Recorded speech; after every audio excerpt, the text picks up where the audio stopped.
CCCP, mais qui sont SSSR en caractère cyrillique. Le 9, c'est Mayorov, un ingénieur de 72 kilos. Et l'autre, ma foi, est un homme un petit peu plus petit que lui, vous le voyez, rajustant ses gants pour voir si tout ira bien. Il s'agit du 19, c'est Moïseyev, c'est un technicien, c'est un ingénieur, il a 27 ans, il mesure 1,70 m. Quelques tours de patin sur la glace pour voir si elle va bien, un petit arrêt, un bonjour à ses copains, le rappel du score qui est de 6-0.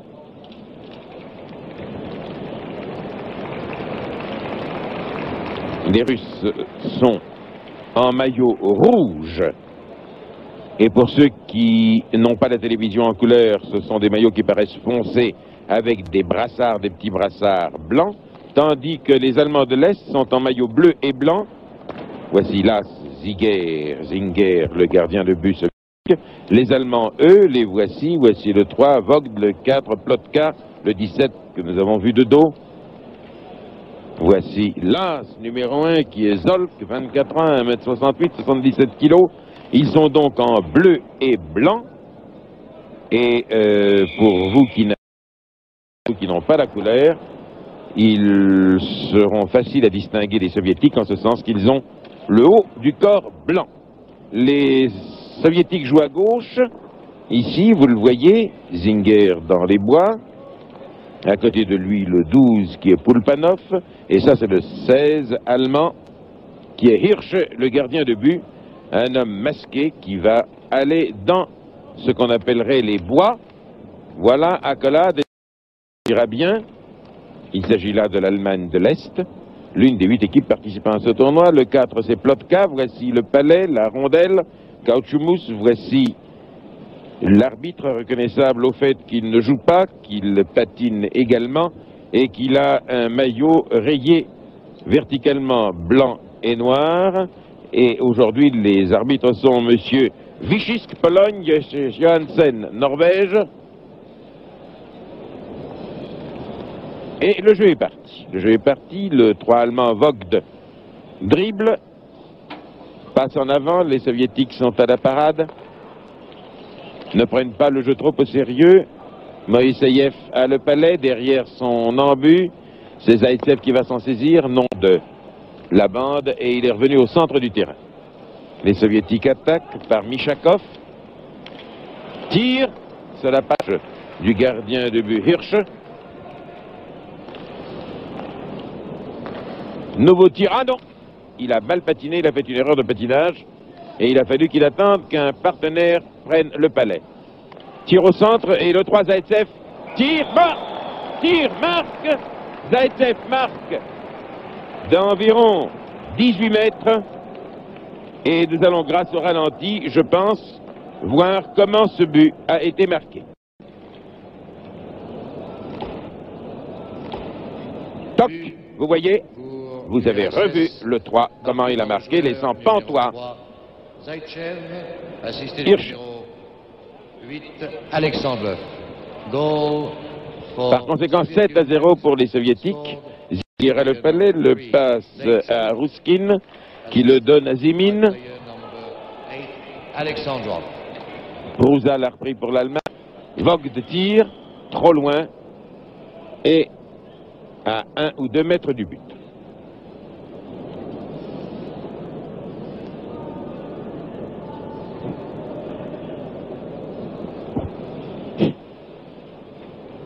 Les arbitres engagent. Pour l'Allemagne, c'est Prouza. Pour les Russes, c'est Starchinov. Kratch passe à Podl. Mais là, passé un coéquipier qui tire, c'était Mayorov. C'est passé à côté. Les Soviétiques sont constamment dans la zone de défense des Allemands. Tire. Non, là, les Russes laissent échapper le palais. C'est Ruskin qui va le prendre. Tire. Mais la défense allemande est repliée autour de son gardien de but Hirsch.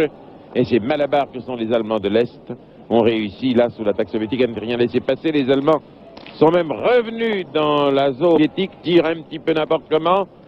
C'est peut-être un petit peu lourdeau. Un Russe complètement démarqué, le 9 va tirer, non.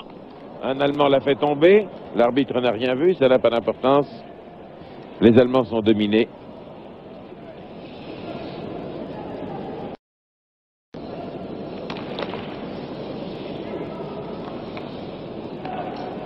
Zimin s'est fait subtiliser le ballon, tir de l'Allemand Prouza, que Zinger n'a même pas eu besoin de détourner.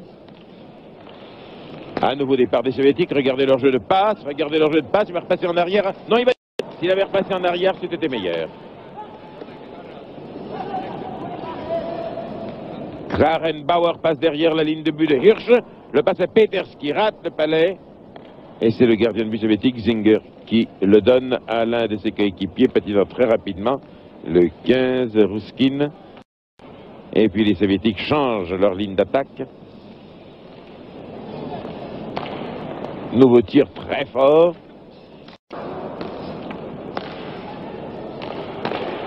Oh, quel tir! Mais cette fois-ci, Hirsch a sauvé, le public applaudit très fort. C'était un tir de Blinov, la petite crêpe. Et le 13 allemand, Poindl, est parti.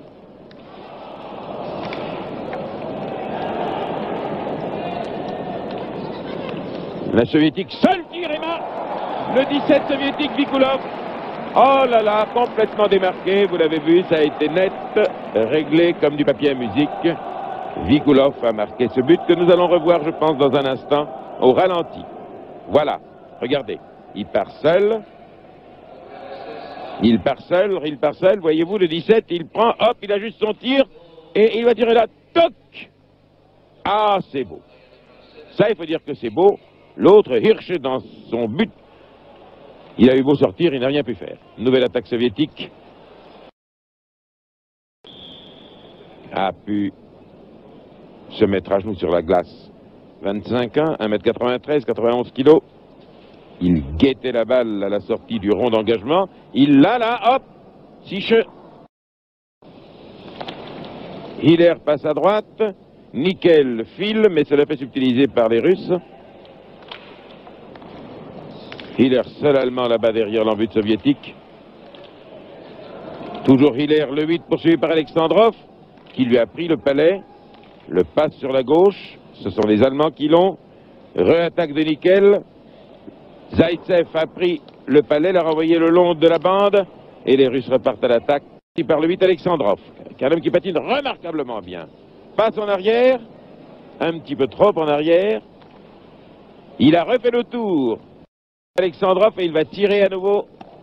Ah, oh là là, un coup dans les tibias. Ça fait mal. Je ne sais pas si l'arbitre...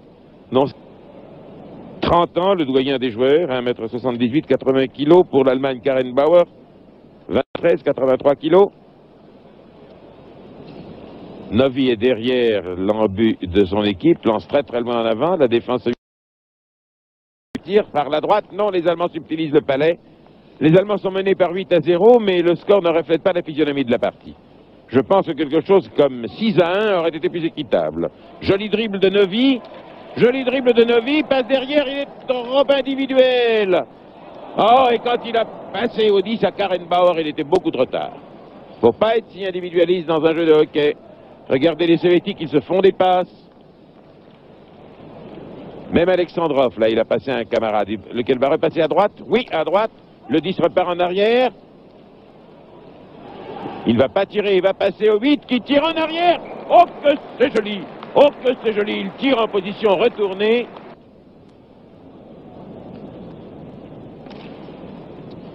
Kodaro, mon ami, vous ne suivez pas les détails.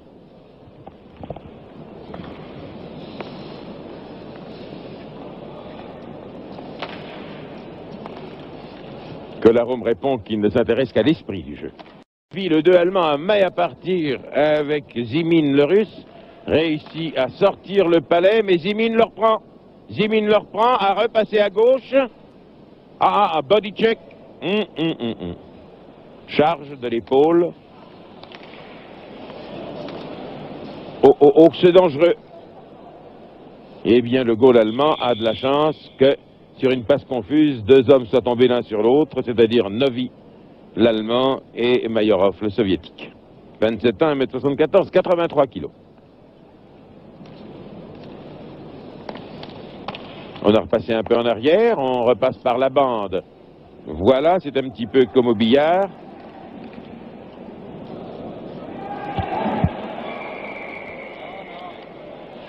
Ah, oh, oh, oh, crosse en l'air, monsieur. En prison.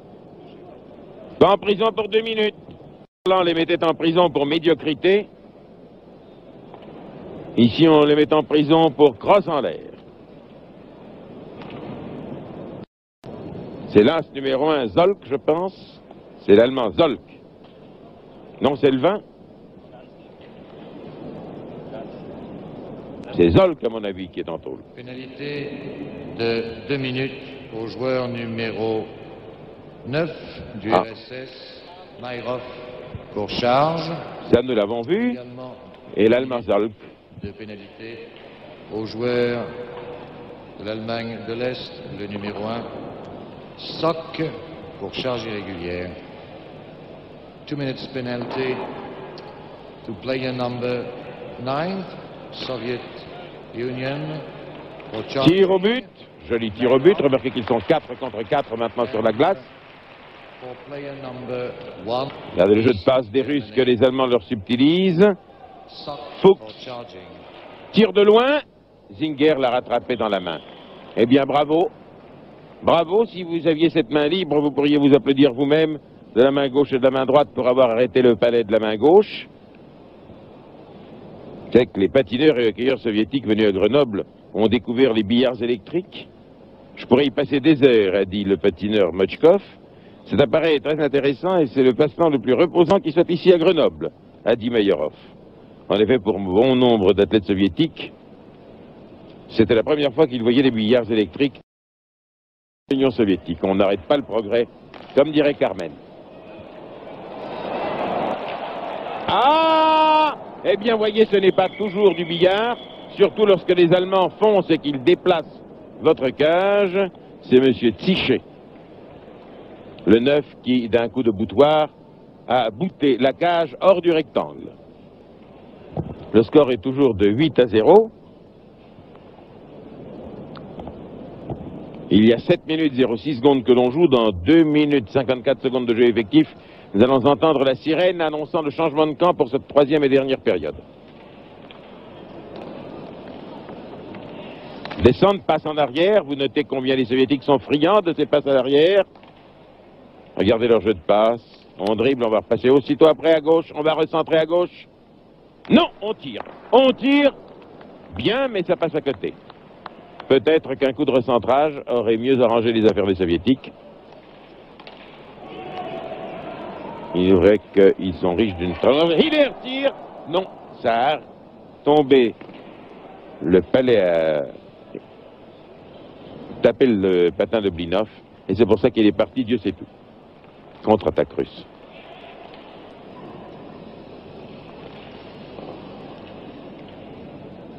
De contre un, petit balai, c'est Poulpanov qui est pris entre Tichet et Plotka. L'arbitre norvégien va remettre le palais en jeu, le palais, la rondelle, le puck.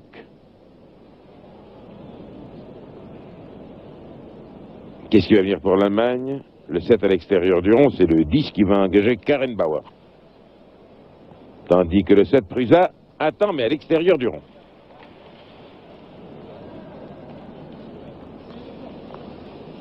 Les Allemands partent sur la gauche, pas assez vite. Les Russes interceptent. Tire du 12, lui va rentrer. Non!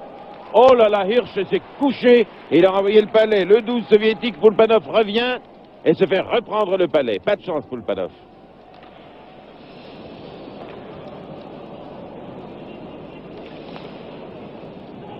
Oh, qu'il patine vite, cet homme Moïseïev. Il reprend le palais, le repère, va le repasser à Michakov.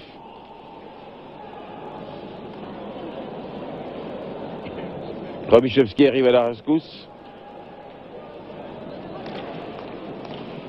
Ah non, c'est un tir morné. C'est un tir morné dont Novi s'est saisi. Et va dégager, sans doute en donnant à Prusa le 7.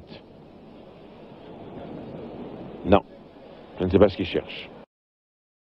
Il le donne à l'autre arrière. On joue la baballe. Novi le palais.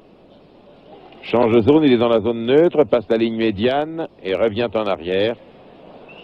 Et il est parvenu à ce qu'il voulait. Voilà. Eh bien, ce n'est pas la peine de faire tout ça pour en arriver à cette espèce de petit shoot sans aucune force. C'est dommage, j'aimerais bien que les Allemands marquent un but. Ils méritent largement de sauver l'honneur, sont certainement moins forts patineurs, mais ils se défendent comme de beaux diables. Rusa, bon, passe à sa gauche à Karen Bauer, lequel a patiné trop vite, repasse en arrière, mais ça ne réussit pas. Les Soviétiques là sont un peu pressés sur leur but. L'Allemand Boudère a le palais, et l'on change de côté. On change de côté, je l'ai dit, on est que dans les patinoires à l'air libre, il y a du vent et qu'il ne faut pas que la même équipe joue pendant toute la dernière période contre le vent. C'est pour ça que l'on change de côté. Vous me direz que le vent peut aussi changer de direction. Alors ça, je ne sais pas ce que prévoit le règlement de la Ligue internationale de hockey sur glace comme sanction contre le vent qui change de direction au mauvais moment. Les Soviétiques jouent donc à droite. Et attaque cette fois-ci vers la gauche. Le 6 allemand Boudère dégage son... Le 11 Noack là. Les Soviétiques lui dérobent le palais. Romichevski, Zimin ne peuvent pas empêcher Poindl d'avoir le palais. Où est le palais? C'est comme une devinette. Où est le palais? Eh bien, il est au bout de la crosse de Ruskin. Depuis quelques instants, le jeu est un peu décousu. Les belles actions d'ensemble des Russes d'il y a 5-6 minutes ne sont plus que souvenirs. Ils ne forcent pas leur talent. Zimin passe à Poulpanov. Davidov s'en saisit. Le 2 Davidov, un excellent joueur. C'est le capitaine de Dynamo de Moscou. Ruskin le renvoie à ses avants.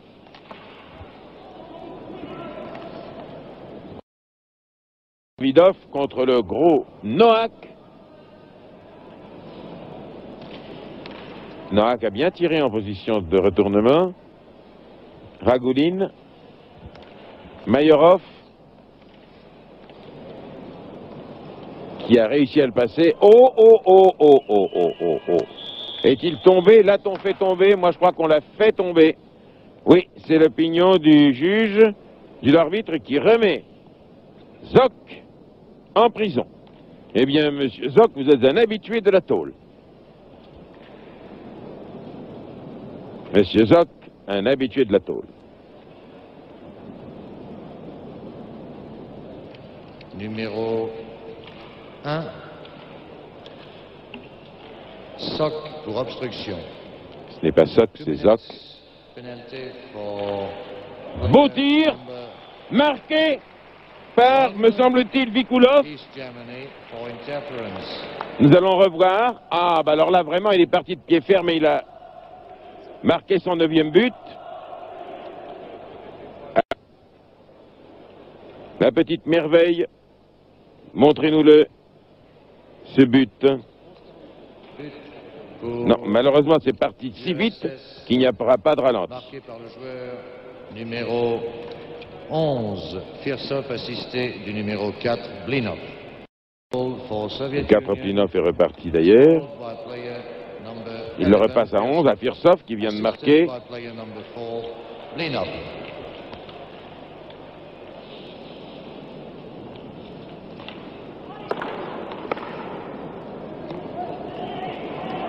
Regardez, Firsov essaye de rattraper l'Allemand et lui reprend le palais. Ce Firsov est rudement fort. Ah, mauvaise passe des Soviétiques. Vikulov est pris de vitesse par l'Allemand, 9 Tiche, qui l'envoie littéralement dinguer sur la glace. Je vous demande pardon d'employer un terme comme celui-là, mais vraiment, il n'y a pas d'autre mot. Remarquez que ça fait plus de peur que de mal. C'est plus spectaculaire que ça ne fait d'effet.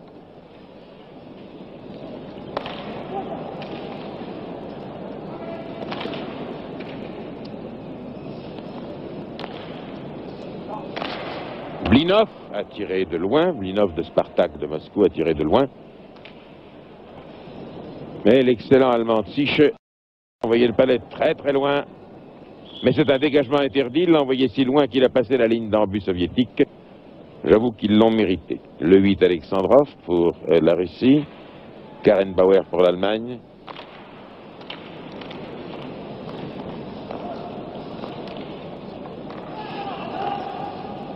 Il y a toujours un soviétique démarqué pour recevoir le palais. Le tir d'Alexandrov est passé un peu loin. Romichevski s'est replié. Peter de travers. Zaïtsev est sur le palais. Moïseïev fonce, a passé à droite à Mishakov. Zaïtsev vient l'aider. Alexandrov.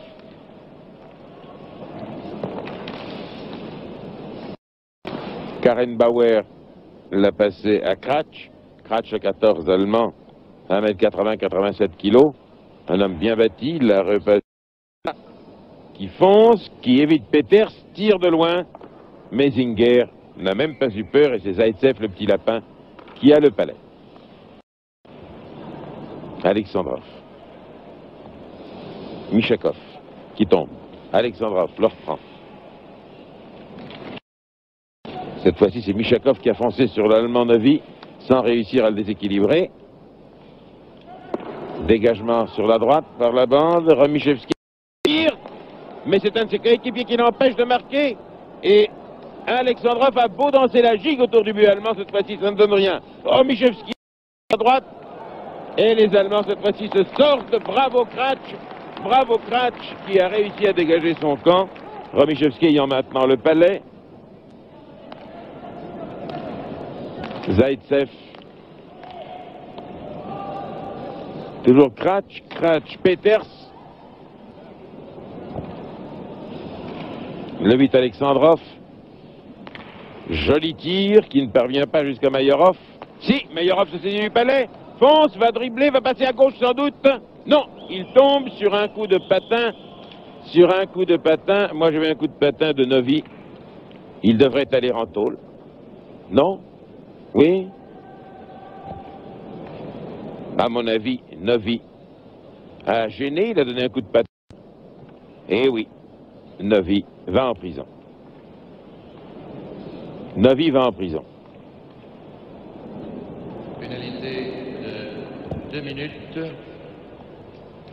Novi. Ça lui permet de souffler. Au joueur numéro 2 de l'Allemagne de l'Est pour avoir fait trébucher un adversaire. 2 minutes penalty for player number 2, East Germany, for tripping. Le 18 de dos, c'est Starchinov. Le 12 de face, c'est Fuchs.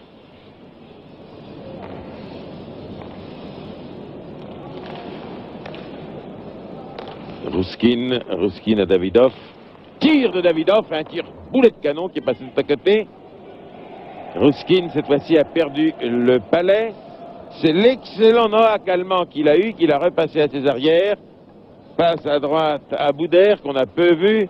Boudère lance un petit peu loin.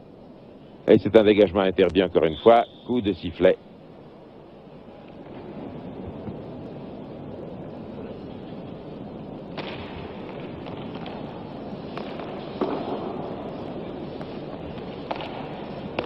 Davidov. Non, Noack, là, c'est Noack qui l'a. Le passe à son coéquipier qui le perd malheureusement. Il y a 3 soviétiques pour protéger leur but. Joli passe qu'à Mayorov. Mayorov descend, va passer, non, va tirer. Oui, il passe à droite. Tire en arrière, passe en arrière. Et c'est un tir de l'arrière droit soviétique, Davidov.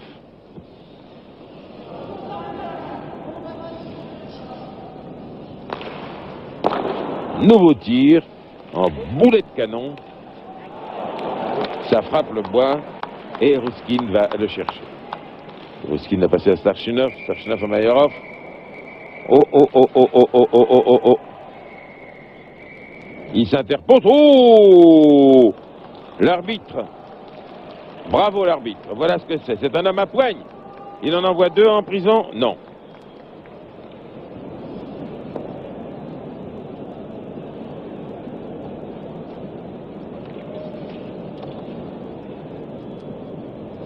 Quel est le verdict? Au joueur numéro 14, l'Union soviétique, Zimin. pour obstruction. Ah. 2 minutes penalty to player number 14. Les arbitres sont rigoureux, mais ils sont justes. For interference. Ils sont en tous les cas d'une sportivité complète et n'avantage ni un camp ni l'autre. Il n'y a strictement rien à dire à propos de l'arbitrage, sinon qu'il est fort bon. Et moins haché que cet après-midi où j'ai déploré que dans la partie Suède-États-Unis, le match fut haché par des coups de sifflet presque à répétition. Ziche. Ziche l'a passé à Plotka. Plotka leur passe à son arrière gauche. Qui le repasse à Ziche. Ziche tire! Il a failli marquer. Mais c'est Blinov qui l'a. Il leur passe à Poulpanov. Poulpanov le repasse à Mayorov. Mayorov, Poulpanov. Tire. Hirsch a arrêté. Plotka repart sur la droite. Hanovi revenu sur la patinoire. Ziche, qui est décidément le meilleur Allemand, est partout. Il ne peut pas empêcher Ragoudine de renvoyer loin en avant, presque à faire peur. Mais tir allemand! Oh, quel joli tir de Novi! Oh, quel joli tir de Novi! Le public applaudit très fort, mais les Allemands ne sont pas dans un bon jour et de plus, ils n'ont pas les dieux avec eux. Excusez-moi.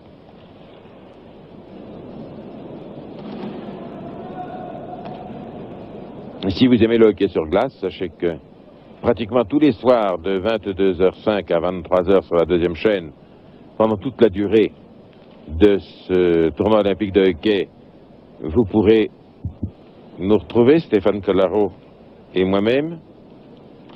Et l'après-midi, nous avons très souvent des programmes également, pratiquement tous les jours aussi, aux environs de 16, 16, 15, 16, 30, quelquefois 17 heures. Un dribble de Peters qui l'a donné à Kratch, Kratch à Peters encore, Peters fait un balai sur la glace. Alors vous tirez, monsieur? Peters ou non? Et alors, qu'est-ce qu'ils font? Alors Peters, vous tirez? Non, il ne tire pas. À quoi ça rime? Oh, coup de crosse du Russe! Coup de crosse du Russe! Coup de crosse de Moïseyev qui va aller en prison pour 2 minutes. Qui va aller en prison pour 2 minutes, je pense. Moïseyev va aller en prison et va rejoindre un deuxième soviétique qui y est déjà depuis un moment. Moïseyev a rejoint Zimin. Au joueur numéro 19 de l'équipe de l'Union soviétique, Moïseyev.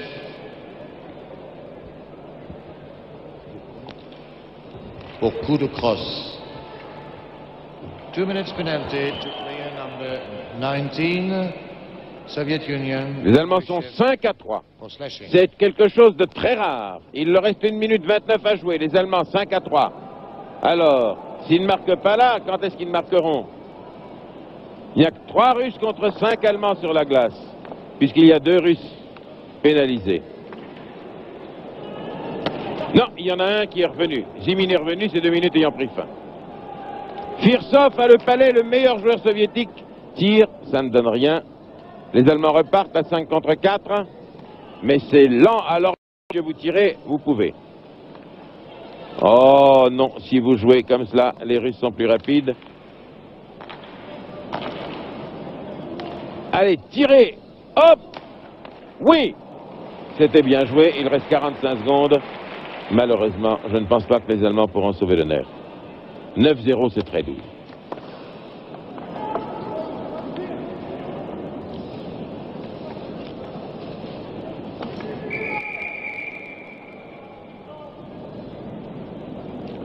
Il reste 29 secondes à jouer. C'est un match dont on ne peut évidemment pas dire qu'il fut palpitant, mais c'est un match où 2 styles de hockey se sont opposés.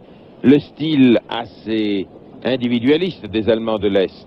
Ce sont des gens lourds, puissants, qui aiment tirer de loin, qui tirent d'une manière un peu désordonnée, sans toujours préparer leurs attaques comme il convient, et le style plus léger des Soviétiques, qui semblait quelquefois comme danser un ballet sur la glace. Sarchinov voudrait marquer le dernier but, passe à Mayorov, il ne reste que 18 secondes. Le 3, Voigt d'Allemand intervient contre Mayorov. Un beau bras d'homme, ce Voigt aussi, 1m78, 80 kg, harmonieuse proportion. Et c'est le dernier engagement, je crois. 9-0 pour les Soviétiques, c'est tout de même une addition très lourde. Le 4, Plotka, essayez donc de tirer de très loin, il reste 19 secondes. Allez, tirez, tirez, tirez, tirez, là, tirez! Oh! Dans la dernière seconde, il pouvait sauver l'honneur, c'est fini! C'est fini. Eh bien, c'est dommage, il pouvait sauver l'honneur dans la dernière minute, et puis ils ont oublié. Non, ils n'ont pas pu. Eh bien, les Soviétiques ont donc gagné par 9-0. Hier, les Soviétiques avaient battu les Finlandais par un score similaire, 8-0. C'est vraiment des gens très forts. Et conserver leur titre olympique qu'ils détiennent depuis Innsbruck en 1964. Voilà. Si vous aimez le hockey, vous pourrez nous retrouver demain, 8 février, sur cette même chaîne, l'une de nos meilleures, à 22h15 pour le match Canada-Finlande. Et il sera très intéressant de voir si les Finlandais feront mieux contre les Canadiens qu'ils ne l'ont fait hier contre les Soviétiques. Ça sera une ligne, comme on dit dans certains sports. Si le Canada résiste du moins si le Finlande résiste au Canada mieux qu'aux Soviétiques, ça voudra dire que l'équipe canadienne est moins forte que l'équipe russe, ou ce sera le contraire. Si les